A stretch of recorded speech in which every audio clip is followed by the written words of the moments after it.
Calling bell విని తలుపు తెరిచిన కళ్యాణికి ఓ అమ్మాయి జీన్స్పై తెలుపు కుర్తీ, బాబ్డ్ హెయిర్, భుజాన హ్యాండ్ బ్యాగ్తో చదువుకొని మంచి కుటుంబం నుంచి వచ్చిన అమ్మాయి ఉన్నట్లు కనిపించింది. తెలివైన ముఖం, పెద్ద కళ్ళు, చూడ్డానికి చక్కగా ఉంది. కళ్యాణి ప్రశ్నార్థకంగా చూసింది. కళ్యాణి గారు మీరేనా? లోపలికి రావచ్చా అని అడిగింది ఆ అమ్మాయి. ఎవరమ్మా నువ్వు? ఏం కావాలి? మర్యాదగా అడిగింది కళ్యాణి. నా పేరు శృతి. నేను సంకల్ప్ కొలీగ్స్ అంటే ఆయన సీనియర్ అనుకోండి. ఓ, మా వాడి ఆఫీస్లో పనిచేస్తున్నావా? కళ్యాణి తేలికగా నవ్వి రా అమ్మా లోపలికి అంటూ ఆప్యాయంగా భుజం పట్టి లోపలికి నడిపించి సోఫా దగ్గర కూర్చో అంటూ కూర్చుంది. సంకల్ప్, నీవు ఒకే కంపెనీలో పనిచేస్తున్నారన్నమాట. శృతి, నీ గురించి మా వాడెప్పుడు చెప్పినట్టు గుర్తులేదు. వాడేడి ఇంకా ఆఫీస్లోనే ఉన్నాడా? నువ్వు ఒక్కదానివే వచ్చావేం? గబగబా ప్రశ్నలు కురిపించింది. శృతి చూపు తప్పించి నేను మీతో ఒంటరిగా మాట్లాడాలని వచ్చాను అంది. కళ్యాణి మొహంలో రంగులు మారాయి. సంకల్ప్ ఏం చేశాడు? కలవరపడుతూ వాడి గురించి ఏం మాట్లాడాలి చెప్పు. ఏం చెప్పాలి నాతో అంది. ఆంటీ, నేను సంకల్ప్ ప్రేమించుకున్నాం. శృతి మాటల మధ్యలోనే ఆగిపోయింది. కళ్యాణి, ప్రేమించుకున్నాం అంటే ఇప్పుడు కాదా? సూటిగా చూస్తూ అడిగింది. శృతి కాస్త తడబడి అడ్డంగా తల ఊపి, అది కాదు, ప్రేమించుకున్నాం, పెళ్లి చేసుకోవాలనుకున్నాం, కానీ ఇప్పుడు సంకల్ప్ పెళ్లి చేసుకోనని చెప్పాడు. మీరు కొంచెం చెప్పండి. 6-7 నెలలుగా ఇద్దరం కలిసి మెలిసి అంటూ ఆగిపోయింది. అంటే మీ ప్రేమ కథకి 6 నెలలకే ముగింపు కార్డు పడిపోయిందన్నమాట. కళ్యాణికి సగం సంగతి అర్థమయ్యింది. ఆంటీ, మీరు చదువుకున్నారు, ప్రొఫెసర్గా పనిచేస్తున్నారు. సంకల్ప్ ఎందుకు ఇలా చేశాడో అడగాలి. ఓ స్త్రీగా మీరు నన్ను సపోర్ట్ చేస్తారన్న ఆశతో మీ దగ్గరికి వచ్చాను ఆరాటంగా అంది. చూడమ్మా, మీ ఇద్దరు ప్రేమించుకునే ముందు నాకు చెప్పారా అని అడగను. ఎందుకంటే ప్రేమించుకునే ముందెవ్వరూ తల్లిదండ్రులకు చెప్పి అనుమతి తీసుకోదని నాకు తెలుసు. ఇంతకీ సంకల్ప్ పెళ్లి చేసుకోనని ఎందుకన్నాడు? అసలు ముందు పెళ్లి చేసుకుంటానని నీకేమైనా చెప్పాడా? లా పాయింట్ తీస్తూ అడిగింది. ఆంటీ, ముందు పెళ్లి చేసుకుంటావా అని అడగదు కదండి. కొన్నాళ్ళు కలిసిమెలిసి తిరిగాక నచ్చాక అనుకుంటాం. తను లా పాయింట్ మాట్లాడింది. సరే, కొన్నాళ్ళు తిరిగాక పెళ్లి చేసుకుంటానని చెప్పాడా? ఇద్దరం అనుకున్నాం. ఎప్పుడు అనుకున్నారు? ఆ నిర్ణయానికి ఎందుకు వచ్చారు? 2 నెలల క్రితం అనుకున్నాం. ఎందుకు అనుకున్నాం అంటే ఇద్దరం ఒకరినొకరు అర్థం చేసుకున్నాం అనుకున్నాం. కళ్యాణి వంక సూటిగా చూస్తూ ధైర్యంగా అంది. సరే, బాగుంది. మరి ఇప్పుడు ఎందుకు చేసుకోనని చెప్పాడు? కారణం చెప్పాడా? సరిగా చెప్పలేదు. మన పల్లి వర్కౌట్ అవ్వతుందని అనిపించడం లేదు. మనం గుడ్ బై చెప్పుకొని స్నేహితుల్లా విడిపోదాం అంటూ ఏదో మాట్లాడాడు. ఇన్నాళ్ళు తిరిగి ఇప్పుడు ఇలా అంటున్నాడు. కోపంతో మాటలు తడబడ్డాయి శృతికి. వాడలా అన్నాడంటే కారణం మీ ఇద్దరికీ తెలిసుండాలి. ఈ విషయంలో నేనేం చేయగలనని నువ్వు అనుకుంటున్నావు? కళ్యాణి శృతి వంక సూటిగా చూసింది. మీరు తల్లి కదా. ఓ ఆడపిల్లతో తిరిగినన్నాళ్ళు తిరిగి పెళ్లి మాట ఎత్తేసరికి ఇలా అనడం ఏం న్యాయం అని ఓ తల్లిగా నచ్చ చెప్తాదని, ఓ చదువుకున్న తల్లిగా మీరు పరిస్థితిని అర్థం చేసుకొని సర్దిదిద్దుతాదని ఆమె కళ్ళల్లో బాధ కంటే పౌరుషం, అవమానం కనిపించాయి. చూడమ్మా, ఇందాక అనను అన్న మాట ఇప్పుడు అనక తప్పడం లేదు. మీరిద్దరూ కలిసి తిరిగినప్పుడు, ప్రేమించుకున్నప్పుడు నాకు చెప్పారా? నా అనుమతి తీసుకున్నారా? ఇప్పుడు తల్లిగా నేనేదో కొడుక్కి నచ్చజెప్పేసి మందలించేసి పరిస్థితిని దిద్దాలని ఆశించడం అత్యాశేమో. ఇంతకీ నా కొడుకు నేను చెప్పినంత మాట వినేస్తాడా? ఈ రోజుల్లో పిల్లల తల్లిదండ్రుల మాటకి విలువ, గౌరవం ఇస్తున్నారా? ఇదే స్థితిలో నువ్వుంటే నీ తల్లి మాటకి విలువ ఇస్తావా? మీ తల్లిదండ్రుల మాట విని ఉంటే మీరిద్దరూ ప్రేమ వ్యవహారం నడిపి ఉండేవారా? శృతి ఆవేశంగా ఏదో అనిపోయింది. కళ్యాణి చేత్తో వారించి, చూడమ్మా, అసలు మీ ఇద్దరి మధ్య ఏం జరిగిందో, వాడెందుకు అలా అన్నాడో నాకేం తెలీదు. నువ్వు నీ వైపు నుంచి చెప్పావు. వాడి వర్షన్ కూడా వినాలి కదా. వాడిని అడుగుతాను. వాడు చెప్పింది విన్నాక ఇంతకీ ఓ విషయం చెప్పు. మీ ప్రేమ సినిమాలు, షికార్లు, డిన్నర్ల వరకేనా? అంతకంటే ముందుకు వెళ్ళిందా? శృతి కళ్ళు వాల్చుకుంది. జవాబుకి తడుముకుంటూ చాలా దూరమే వెళ్ళింది. కానీ మీరు అనుకున్నంత దూరం కాదులేండి. ఇంత ఇంటి మెలిగాక ఓ ఆడపిల్ల భవిష్యత్తు ఏమవుతుందో మీకు తెలుసు. పర్వాలేదు, ఇంకా ఈ మాత్రం ఆలోచించగలిగే విచక్షణ నీకు మిగిలినందుకు సంతోషం.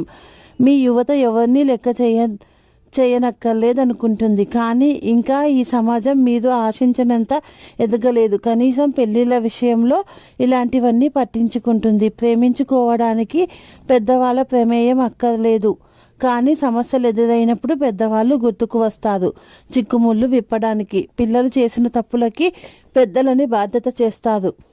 అలాగే నీవిప్పుడు మిమ్మల్ని నేనేం అనలేదు. ఓ తల్లిగా ఓ ఆడపిల్లకి బాసటగా నిలుస్తాదని ఆశించానంటే అది తప్పంతారా అంటూ నిలేచింది.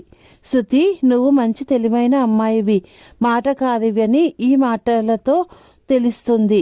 ఈ తెలివితేటలతో నీ ప్రయత్నాలు నువ్వు చేసి ఉంటావనిపిస్తుంది. సరే, నీవు ఈ వ్యవహారం నా దాకా తెచ్చావు కాబట్టి ముందు సంకల్ప్ ఏం చెప్తాడో విని నీకు ఫోన్ చేసి చెప్తాను. వీటన్నిటికంటే ముందు మీ కుటుంబం గురించి వివరాలు, నీ బయోడేటా నాకు కావాలి. నా ఈమెయిల్ అడ్రస్కి పంపు అంటూ కాగితం మీద ఈమెయిల్ అడ్రస్ రాసి ఇచ్చింది. థ్యాంక్స్ ఆంటీ, మీ నుంచి మంచి న్యూస్ వస్తుందని ఆశిస్తున్నా అంటూ బయటకు వెళ్ళిపోయింది. ఆమె వెళ్ళిన వైపు అలా చూస్తూ కూర్చుండిపోయింది కళ్యాణి. ఓ ఆవిడ కాదు నీ దగ్గరికి వచ్చిందా కంప్లైంట్ చేయడానికి? కాస్త కోపం కాస్త హేళన కలిపి అన్నాడు అన్నం తింటూ. అసలు ఏమిటి ఇదంతా? మీ ఇద్దరి మధ్యన సమస్య ఏమిటి? ఇన్ని రోజులు మీ పరిచయం గురించి ఎప్పుడూ చెప్పలేదు. నీవు పెళ్లి చేసుకుందాం అనుకున్నప్పుడైనా మాతో చెప్పాలని నీకు అనిపించలేదా? నిష్ఠూరంగా అంది కళ్యాణి. సంకల్ప్ చూపు తప్పించి చిన్నగా నీళ్లు తాగి చెప్పాలనుకున్నానమ్మా, కానీ మేమిద్దరం పూర్తిగా నిర్ణయించుకున్నాక మీ దగ్గరికి వచ్చి చెప్పాలనుకున్నాను, కానీ ఈలోగానే అంటూ ఆగాడు. ఈలోగానే ఏమయ్యింది? ఎందుకు మనసు మార్చుకున్నావు? ఒక అమ్మాయితో తిరిగినన్నాళ్ళు తిరిగి పెళ్లి మాట వచ్చేసరికి మనసు మార్చుకున్నావని చెప్పడం సంస్కారమా? కొడుకును నిలేసినట్టు అడిగింది కళ్యాణి. కూల్ డౌన్ అమ్మా, నువ్వు స్త్రీ పక్షపాతివని నాకు తెలుసు. నీ ఆశయాలు ఆదర్శాలు పక్కన పెట్టి ఓ తల్లి కొడుకులో మాట్లాడుకుందాం. సరే చెప్పు, ఆ అమ్మాయిని పెళ్లి చేసుకోను అన్నావట, కారణం ఏమిటో తల్లిగా అడిగే హక్కు నాకుందా? ఉంటే చెప్పు. అమ్మా, ఆ అమ్మాయిని పెళ్లి చేసుకుంటే నా జీవితం సులువుగా ఉండదనిపించింది. ఆమెతో చనువు పరిచయం పెరిగిన కొద్దీ ఇద్దరి అభిప్రాయాలు కలవడం లేదనిపించింది. పెళ్లి చేసుకోకముందే అభిప్రాయాలు కలవకపోతే ఆ తర్వాత కాపురం ఎలా ఉంటుంది? లక్కీగా ముందే ఇలా నిర్ణయం తీసుకోగలిగినందుకు ఎంత రిలీఫ్గా ఉందో తెలుసా? సంకల్ప్ 7-8 నెలల పరిచయం కదా, ఇంత దూరం వెళ్ళేక ముందే అన్నీ సరిగ్గా ఆలోచించుకొని ప్రొసీడ్ అవ్వాల్సింది. ఏంటమ్మా అలా మాట్లాడతావు?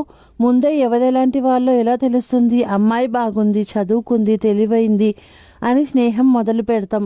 తర్వాత అది ప్రేమగా మారాక కదా పెళ్లి దాకా వెళ్తాం. ఎవరన్నా కొన్నాళ్ళు దగ్గరగా కలిసిమెలిసి తిరిగాక కదా ఎవరెలాంటి వాళ్ళు అసలు సంగతి అర్థమవుతాయి. సరే, ఇప్పుడు ఆ అమ్మాయిలో నీకు నచ్చంది ఏమిటి? సంకల్ప్ జవాబు చెప్పకుండా భోజనం చేయసాగాడు. చెప్పు, అసలు సంగతి ఏంటో చెప్పు. తెలిస్తేనే కదా నేను ఆ అమ్మాయికి జవాబు చెప్పగలను.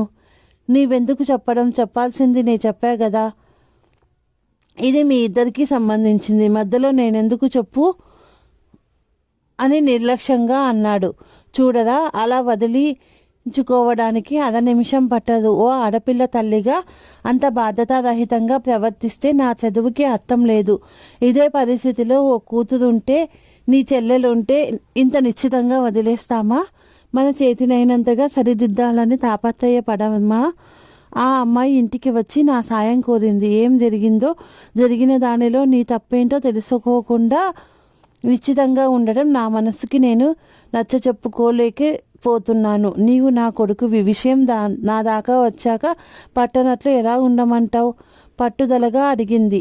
అబ్బా అమ్మా, నువ్వు చాలా సెన్సిటివ్, అతిగా ఆలోచిస్తావు. చూడమ్మా, ఆ అమ్మాయితో నాకు సరిపడదమ్మా. ఊరికే వాడుకొని వదిలేసే రకం కాదు నీ కొడుకు. నీ పెంపకం మీద నీకు ఆ మాత్రం నమ్మకం ఉంటే నేనేం తనని అన్యాయం చేయలేదని నమ్ము. అమ్మ, చెప్పడానికి పెద్ద కారణం లేదు. ఆ అమ్మాయి స్వభావం నాకు నచ్చలేదంతే. ఉదాహరణ చెప్పు. ఆ కారణం నన్ను నమ్మించగలిగితే నిన్ను ఇబ్బంది పెట్టను. అమ్మ, కొన్ని విషయాలు చెప్పడానికి ఉండవు, అనుభవంలోకి వస్తాయి అని చిన్నగా చెప్పిన విషయాలు చిన్నగా నీకు కనిపిస్తాయి, కానీ అవతల వాళ్ళకి విముఖత కలిగించవచ్చు. సరే, అడుగుతున్నావుగా విను. తను నన్నెందుకు చేసుకోవాలనుకుంటున్నదో తెలుసా? నా ఉద్యోగం, డబ్బు, నా ఆస్తి, నా హోదా, అంతస్తు చూసి. మొదట్లో తను నిజంగా నన్ను ప్రేమిస్తుందనే అనుకున్నాను. నా మీద చాలా అభిమానం అనుకున్నాను. నా గురించి, మీ గురించి, మీ ఉద్యోగాలు, మన ఇల్లు అన్నీ చూపించాను. మన ఇల్లు చూపించావా? ఎప్పుడు తీసుకొచ్చావు? ఆశ్చర్యంగా అడిగింది. మీరిద్దరూ తాతగారికి ఆరోగ్యం బాగాలేదని వైజాగ్ వెళ్ళారు చూడు, అప్పుడు. చూపు తప్పించి అన్నాడు. కొడుకు వంక ఓ చూపే విసిరి కళ్యాణి సరే చెప్పు అంది. అమ్మ, మన ఇల్లు, మన హోదా, మన కారు, అంతస్తులు అన్నీ చూసింది. మొదలు పెళ్ళి అంటూ ఊదగొట్టడం మొదలుపెట్టింది. పెళ్ళి కాకుండా నీతో తిరిగితే మా వాళ్ళు ఒప్పుకోవడం లేదు, వెంటనే చేసుకో అంటున్నారు అని రోజు ప్రెజర్ చేయడం మొదలుపెట్టింది. ఓ రోజు బలవంతంగా వాళ్ళ ఇంటికి తీసుకెళ్ళి వాళ్ళ నాన్న చేత అడిగించి నన్ను ఇబ్బందుల్లో పడేసింది. అమ్మ, వాళ్ళు చాలా మామూలు సంసారులు. ఆయనకేదో చిన్న ఉద్యోగం, తల్లి టీచరు, 3 అమ్మాయిలు. ఒక అమ్మాయి పెళ్ళయింది, ఇంకో అమ్మాయి చదువుతోంది. లోను పెట్టి ఇంజనీరింగ్ చదివిందట. నేను తనకి మొదట్లోనే చెప్పాను, పెళ్ళి ఇప్పుడే చేసుకోను అని. నన్ను కంపెనీ అమెరికా పంపిస్తుంది. అక్కడ ఎన్నాళ్ళు ఉండాలో తెలీదు. 1 2 ఇవన్నీ తేల్చుకోకుండా చేసుకోను అన్నాను. అప్పటి నుంచి నేను తనకు అందకుండా ఎక్కడ జారిపోతానో అని, పోనీ ముందు ఎంగేజ్మెంట్ చేసుకుందాం, మీ వాళ్ళని కలిసి మా వాళ్ళు మాట్లాడతారు అంటూ చమ్మటం మొదలుపెట్టింది. అంతేకాదమ్మా, తను చాలా గ్రీడ్ అని చాలా సందర్భాల్లో అర్థమయ్యాక తన మీద సదభిప్రాయం జారిపోసాగింది. సంకల్ప్ విముఖత మాటల్లోనే కనిపించింది కళ్యాణికి. అంటే ఎందుకలా అనిపించింది అని అడిగింది. అమ్మ, ఈ 6 నెలల్లోనే నా చేత ఎంత ఖర్చు పెట్టిందో తెలుసా? 5 స్టార్ హోటళ్ళకి వెళ్ళాలి నీలాంటి వాడు. ఈ హోటల్ కంటే అనేది. బర్త్డేకి ఇదేం గిఫ్ట్ అంటూ బుంగమూతి పెట్టి పెద్ద హాస్యంగా అంది. వ్యాలంటైన్స్ డేకి ఏమిస్తావో చూస్తా, ఇలాంటిదైతే ఊరుకోను అంటూ జోక్గా అంటున్నట్టు అనేది. ఓసారి చనువుగా నా పర్స్ తీసి 3 4 క్రెడిట్ కార్డులు చూసి హాస్యంగా అన్నట్టు, ఇన్ని కార్డులా? నాకోటి ఇచ్చి చూడు, ఒక్క రోజులో నీ బ్యాంక్ బ్యాలెన్స్ 0 అయిపోతుంది. యువర్ లక్కీ యార్. మీ ఇంట్లో అందరూ ఇంత సంపాదిస్తున్నారు, మీకు ఒక్క బంగళానే ఇంకా ఇల్లున్నాయా? నువ్వు వేరేగా ఏదన్నా అపార్ట్మెంట్ కొనుక్కున్నావా? పెళ్ళి అయ్యేసరికి పెద్ద అపార్ట్మెంట్ రెడీగా ఉండాలి తెలుసా? నా ఇష్టం వచ్చినట్టు డెకరేట్ చేస్తాను. నాకో కాదు కావాలి తెలుసా? ఇలా కోరికలు, డబ్బు పట్ల ఆమె గ్రీడ్నెస్ అసహ్యంగా ఓపెన్గా బహుమతులు అడగడం, మన ఆస్తుల గురించి ఆదాలు, ఇవన్నీ ఎందుకో నాకు ఆమెది చీప్ మెంటాలిటీగా కనిపించింది. పెళ్ళి కాకముందే ఇంత డిమాండ్, ఎన్ని కోరికలు! రేపు పెళ్ళయ్యాక ఆమె ఆశలు, కోరికలకు అంతుండదేమో. ఎందుకో నాకు ఆమె మీద సభాభిప్రాయం పోయిందమ్మా. అంతేకాదు వాళ్ళ నాన్న మాటలు అంతే. నా జీతం, మన ఇల్లు, ఆస్తి గురించి ఆదాలు. సరే, ఆయన తండ్రిగా మన ఆస్తిపాస్తులు తెలుసుకోవాలని ఉండవచ్చు. అమ్మ, తెలుసుకునే పద్ధతి ఉంటుంది. లేకిగా ముఖం మీదే అడగదు. ఏమోనమ్మా, నాకెందుకో మొత్తం వ్యవహారం నచ్చలేదు. మనకి తగినవారు కాదు అనిపించింది. అంటే హోదా, అంతస్తులోనా? అది కాదమ్మా, వాళ్ళు మనకంటే అంతస్తులో తక్కువ ఉండడంలో తప్పు లేదు. అంతస్తు తక్కువైనా ఆత్మాభిమానం తక్కువ ఉండకూడదు.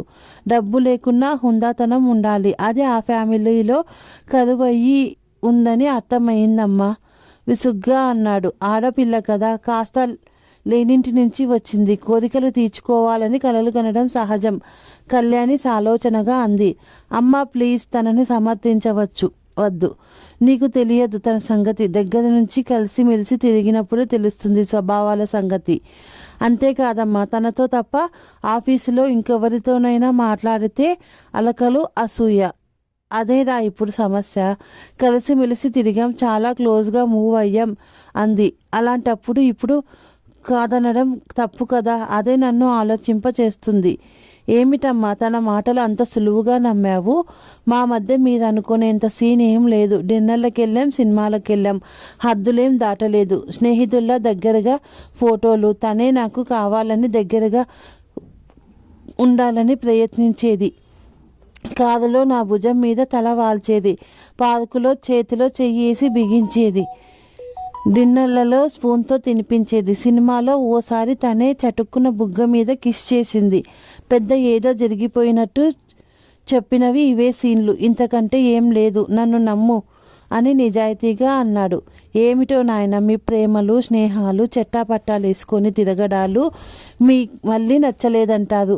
ఏదో పెద్దవాళ్ళు చూసిన సంబంధం చేసుకుంటే వివాహ బంధంలో ఆ బంధం అంత సులువుగా విడిపోదని నమ్మేవాదం. పెళ్లి కాకముందు తిరగడాలు మూన్నాళ్ళ ముచ్చటగా మురిపాలు ముగిసిపోవడం, పెళ్లి కాకముందే అన్ని అనుభవాలు పూర్తయినట్లు అసలు రంగు బయటపడి పోవడం, వద్దనుకోవడాలు, ఒకళ్ళ మీద ఒకరు నెపాలు, కష్టాలు, కక్షలు. ఏమిటో మీ యువత ధోరణి మా లాంటి వారికి అర్థం కాదు. సరే పాపం ఆ అమ్మాయి నీ మీద ఆశలు పెట్టుకుంది, ఇప్పుడు నేనేం చెప్పాలి? అమ్మా, ఎంత చెప్పినా నీకు ఇంకా జాలి పడతావేంటి? నేనే తనతో చెప్పుకుంటాను, నువ్వేం మాట్లాడకు సంకల్ప్ తేలిగ్గా అన్నాడు. కళ్యాణి చెప్పింది అంతా విని సారథి చిన్న నిట్టూర్పు విడిచి, ఏం చేద్దామనుకుంటున్నావు? బాధవంక చూసి అడిగాడు. అదే ఆలోచిస్తున్నా.